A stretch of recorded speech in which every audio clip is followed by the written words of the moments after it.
Okey, Assalamualaikum warahmatullahi wabarakatuh dan salam sejahtera. Baik, so dalam video kali ini saya nak tunjukkan kepada anda bagaimana cara untuk kita create WhatsApp message template. So, untuk kita create WhatsApp message template ini, anda perlu masuk dulu ke dalam anda punya chatbot level. Okey?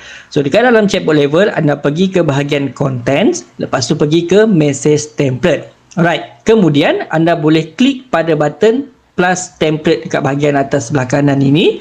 Selepas itu anda boleh bagi nama. Contohlah kita nak buat message template untuk promo hari raya. Okey? So promo hari raya. So kategori apa yang perlu kita buat? Dah nama pun promo, so perlulah pakai kategori marketing. Okey? So kebiasaannya saya hanya akan menggunakan dua jenis kategori sahaja, iaitu marketing ataupun utility. Okey? So, marketing apa-apa sahaja jenis mesej yang kita nak hantar, sama ada follow up ke apa semua, tanya khabar ke, semuanya perlu pakai marketing. Tapi kalau utility adalah bila kita nak hantar info tentang existing order ataupun account customer kita tu.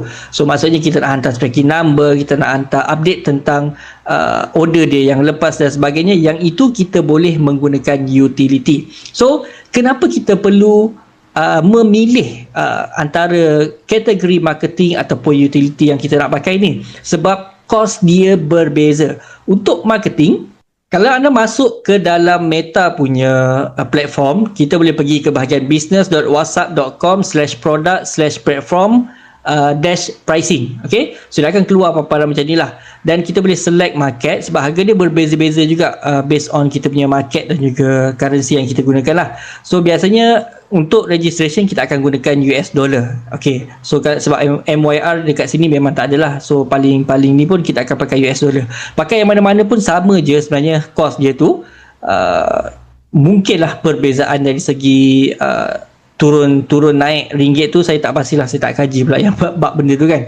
Okay, so kalau kita pakai tag marketing cost dia adalah 0.086. Okay, 0.086. Kalau kita convertkan ke MYR, USD to MYR, okay, 0.086 bersamaan dengan 34 sen untuk satu message template yang kita nak hantar. Itu kalau marketing. Kalau utility, dia punya ni adalah 0.014 bersamaan dengan 0.05 sen, 55 sen, 0.055 sen so 5 sen lah, tak sampai 10 sen. Kalau yang tu 35 sen, 38 sen macam tu lah. Itu pernah naik sampai 38 sen bila dolar tengah meninggi masa tu kan. Tapi sekarang dolar tengah lemah, okey lah, kita dapat murah sedikit. Cuma saya tak pastilah harga yang diberikan oleh Meta tu berapa sebenarnya kan. Tapi itulah anggaran harga dia. So anda boleh try lah, tengok dekat dalam ni business.whatsapp.com/product/platform-pricing ni, dan tengok dia punya market kat sini, harga dia berapa, 0.086, dan juga utility 0.014. Itu adalah harga yang perlu kita bayar kalau kita menggunakan marketing, kalau kita menggunakan utility tag. That's why ramai yang berusaha untuk dapatkan utility tag ni. Anda boleh cuba, walaupun anda nak hantar mesej marketing, tapi anda olahkan ayat dia supaya dia berbunyi utility. So bolehlah, mungkin anda boleh cuba dekat bahagian sini, olahkan ayat dia, tanya ChatGPT ke Gemini ke, suruh dia olah supaya nampak macam utility tag, supaya dapat murah. So itu adalah one of the strategi lah yang boleh kita gunakan. Cuma jangan terlalu kerap ataupun salah gunakan. Okay, utility ataupun marketing tag ini, sebab makin lama kalau makin ramai yang menyalahgunakan benda ini, dia makin lama akan menjadi makin susah lah untuk kita dapatkan utility ini. Walaupun benda tu memang utility, tapi kadang-kadang dia revert back to marketing juga. Kita punya ni, kita dah apply dah utility, tapi nanti bila dia approve as a marketing punya part. So anda perlu berhati-hati ataupun anda perlu jagalah etika kita sebagai seorang businessman dan juga pendiri bisnes ini. Okay, so itu adalah tentang kategori. Dan language, kalau anda nak gunakan language Malay, guna Malay lah. Kalau nak pakai Manglish pun guna je language Malay. Dan juga kita boleh masukkan header dekat dalam ini. So header ni adalah kita nak berbentuk teks pun boleh, kita nak berbentuk gambar, video dan sebagainya. Kalau teks dia akan keluar macam ni lah. Contoh saya buat header saya suka pakai tagline saya Sifu Chatbot kat sini. So anda boleh tengok bahagian atas ni, belah kanan ni dia ada keluar Sifu Chatbot, apa yang kita type kat sini lah. Dan body adalah salam, dan kita boleh masukkan, kalau anda nampak benda ni dekat dalam platform Seposen, ini satu tips untuk anda. Kalau anda nampak benda ni, ini bermaksud kita boleh menggunakan variable dekat tempat tu. So nak gunakan variable, kita gunakan curly bracket 2 kali, lepas tu kita letak je satu. Letak dulu satu dekat sini. Contoh kita nak gunakan sini salam, nama panggilan kan, nama dia. Kita letakkan curly bracket satu dulu, salam, ni Kaidin. Ni kalau nak ubah nama pun boleh. Letak 2 kat sini. 2 dari Sifu Chatbot. Okey. Kita ada promo sekarang ni. Ni kalau ayat macam ni memang tak lepas lah utility. So kita letak marketing kat sini. Tak apa, saya letak dulu utility. Kita ada promo sekarang ni untuk template chatbot yang dah proven. Kalau okay. So saya buatlah ayat, contoh saya buat ayat macam ni. Anda nampak tak sampel kat bawah ni, dah bagi dah sampel. Ini adalah sampel, bukan value yang sebenar. So saya letak je dulu kat sini salam cik, Cik Abu.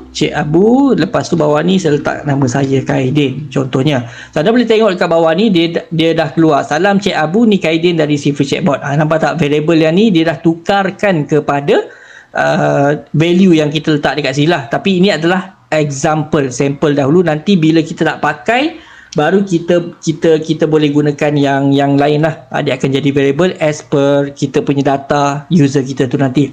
So footer, so letak bawah ni lah. Kalau tak nak terima message lagi dah, boleh klik stop message. So kita boleh tambahkan button. So button ni dia ada beberapa jenis button yang kita gunakan. Tapi kebiasaannya memang saya akan gunakan reply button saja.